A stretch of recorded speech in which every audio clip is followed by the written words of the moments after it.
Шөнийн ээлж. Орон нутгийн нэг ачаа тээврийн агуулгад би шөнийн ээлжинд ажилладаг юм. Хийдэг ажил маань ердөөл бараа материал тоолж, бүртгэх. Заримдаа ганц нэг хүн хамт хондогч ихэнхдээ би танцаараа. Тэр шөнч яг л урдих шиг ихсэн. Менежер маань хаалгануудаа шалгачаад намайг үлдээгээд явлаа. Ажилдаа ороод цаг орчин болж байтал байшингийн арын хаалга ялэмгүй нээлттэй байхыг анзаарав. Уг нь энэ хаалгаар дандаа ачааны тэрэгний жолооч нар орж ирт юм. Дадаа гараад хартал талбай тэр жигтэй анир чимээгүй. Хин чалга. Менежерийг л мартаад орхижтэй гэж бодоод хаалгыг нь хаагаад ажилдаа эргэж оллоо. Бараагаа тоолоод явж байтал коридорын үзүүрт ямар нэг зүйл хөдлөгшөг болох нь тэр. Нүдний болонд хүн гүгээд өнгөрөх шиг л болсон.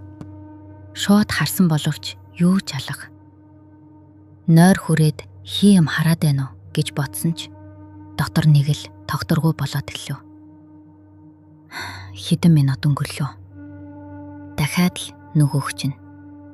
Хин нэгэн ханны цаанаас намайг ажиглаж байснаа. Намайг харангууд буцаад даалт орчих шиг болов.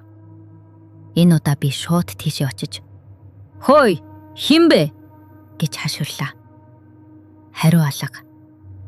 Агуулгын тэр хэсгийн гэрэл унтарсан байсан болохоор тас харанхуй. Тэгтээс агуулгах даяар маш хүчтэй түс хийх чимээ галлаа.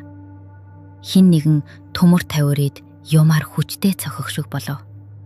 Тэгснээ аяархан ток ток гэж тогших чимээ.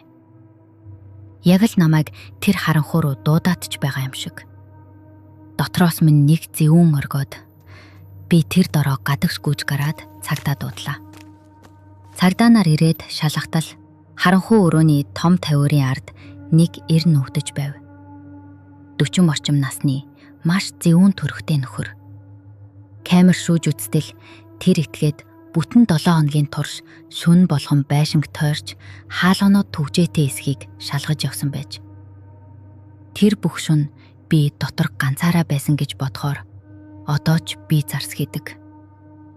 Тэр намайг харанхуй руу төмөр тогшиж дуудаж байсан нь хамгийн аимшигтай.